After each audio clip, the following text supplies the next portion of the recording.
صادق و امین کا ماڈل۔ ایک زمانہ تھا کہ ہمارے معاشرے میں کسی شخص کی دینداری کے بیان کے لیے صوم و صلات کا پابند ہونے کے الفاظ استعمال کیے جاتے تھے۔ اس کا مطلب یہ تھا کہ فلاں مرد و عورت اتنا نیک ہے کہ نماز اور روزے کا اہتمام کرتا ہے۔ اس کے بعد آہستہ آہستہ معاشرے میں کام کرنے والے دینی افراد کی فکر کا غلبہ ہونا شروع ہوا، جس کے نتیجے میں دینداری کی تعریف مزید ترقی کرتی گئی۔ اب دینداری کی سند حاصل کرنے کے لیے صرف صوم و صلات کی پابندی کافی نہیں، بلکہ دیندار معاشرے میں وہ شخص کہلانے لگا جو شرعی حلیہ اختیار کرے۔ اس میں ایک مشت سے بڑی داڑھی، اونچی شلوار، سر پر ٹوپی اور خواتین کے لیے برقعے و پردے کا اہتمام، نیز تصویر اور موسیقی سے مکمل پرہیز شامل ہے۔ ہمارے معاشرے میں پچھلی کئی دہائیوں میں دینداری کی اس تعریف میں نہ صرف مذکورہ بالا چیزیں جن کا اہتمام مشکل ہے شامل ہوئی ہیں، بلکہ ان کا اہتمام کرنے والے لوگ بھی بڑھتے چلے جا رہے ہیں۔ عوام الناس ہی میں نہیں بلکہ معاشرے کے ان طبقات میں بھی اس دینداری کو غیر معمولی فروغ حاصل ہوا ہے جہاں کبھی بھی دینداری اور تقویٰ کی رسائی آسان نہیں تھی۔ ہمارا اشارہ نوجوان لڑکے لڑکیوں اور صاحب ثروت افراد کی طرف ہے۔ آج ہمارے معاشرے میں نوجوان لڑکیوں کی ایک بہت بڑی تعداد ہے جو اپنی مرضی اور شوق سے پردے کا اہتمام کرتی ہیں۔ اسی طرح نوجوانوں کی ایک کثیر تعداد سر پر ٹوپی اور عمامے کا تاج سجائے اور چہرے کو داڑھی کے نور سے مزین کرنے میں فخر محسوس کرتی ہے۔ اعلیٰ تعلیمی اداروں میں بھی ایسے نوجوانوں کی بڑی تعداد پائی جاتی ہے جو ان چیزوں کا اہتمام کرتے ہیں۔ اسی طرح معاشرے کے دولت مند طبقات میں بھی اس دینداری کے اثرات میں اضافہ ہوا ہے۔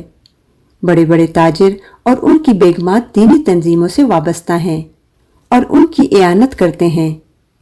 معاشرے کے جو طبقات اور لوگ ان چیزوں کا اہتمام نہیں بھی کرتے، ان کے نزدیک بھی یہ تو مسلم ہے کہ دینداری اگر کچھ ہوتی ہے تو یہی ہوتی ہے۔ ایک طرف یہ صورتحال ہے اور دوسری طرف رشوت، بدعنوانی، ملاوٹ، جھوٹ، وعدہ خلافی، حسد، تکبر، بددیانتی، فرائض سے غفلت، منافقت، ہوس زر، دنیا پرستی اور ان جیسی دیگر برائیوں کا معاملہ ہے جو معاشرے کو گھن کی طرح چاٹ رہی ہیں۔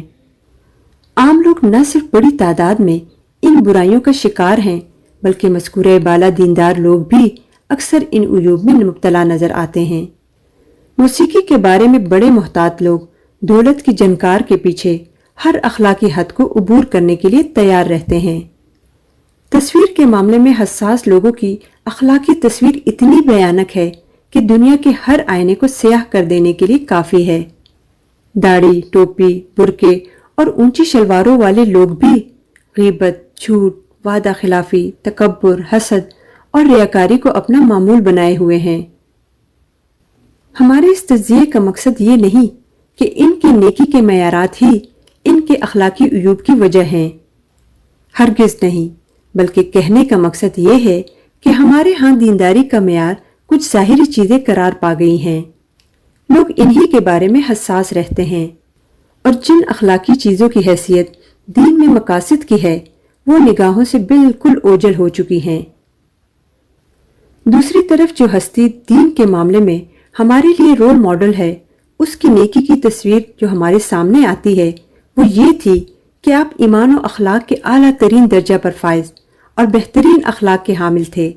سورہ قلم آیت 4۔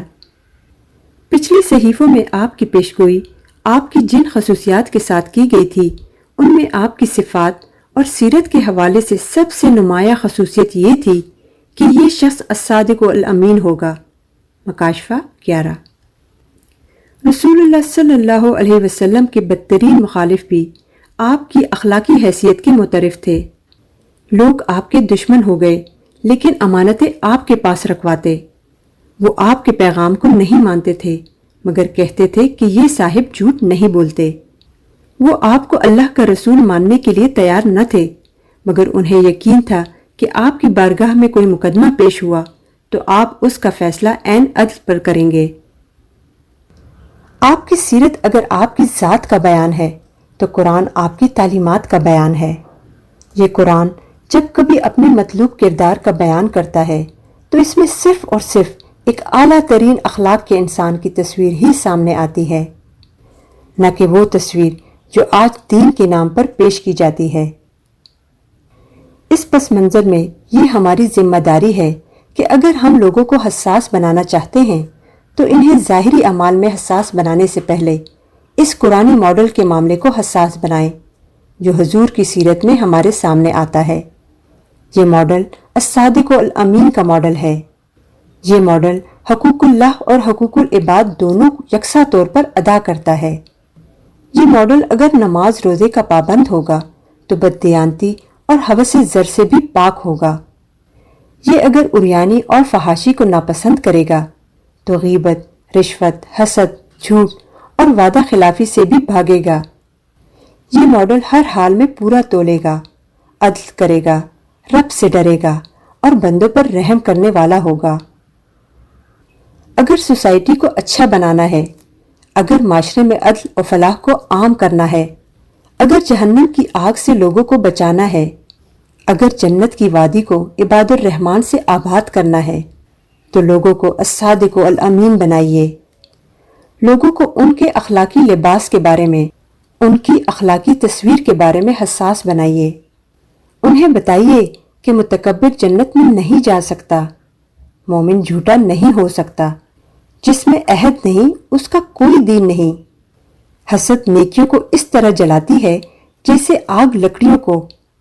ہوس زر اور دنیا پرستی میں مبتلا درہم و دینار کے بندے پر اللہ کی لعنت ہوتی ہے۔ غیبت زنا سے بدتر جرم ہے۔ بہتان انسان کی عمر بھر کی کمائی کو ختم کر دیتا ہے۔ رشوت لینے اور دینے والا دونوں جہنمی ہیں۔ اللہ کے بندوں پر انفاق کرنے والا، پڑوسیوں سے اچھا معاملہ کرنے والا، غریبوں یتیموں کے سر پر دست شفقت رکھنے والا، والدین اور رشتہ داروں کے حقوق پورے کرنے والا، مخلوق خدا پر رحم کرنے والا، الصادق الامین ماڈل ہی آج سب سے بڑھ کر ہماری ضرورت ہے۔ یہی وہ ماڈل ہے جو ہم دینداروں کا مطلوب ہونا چاہیے۔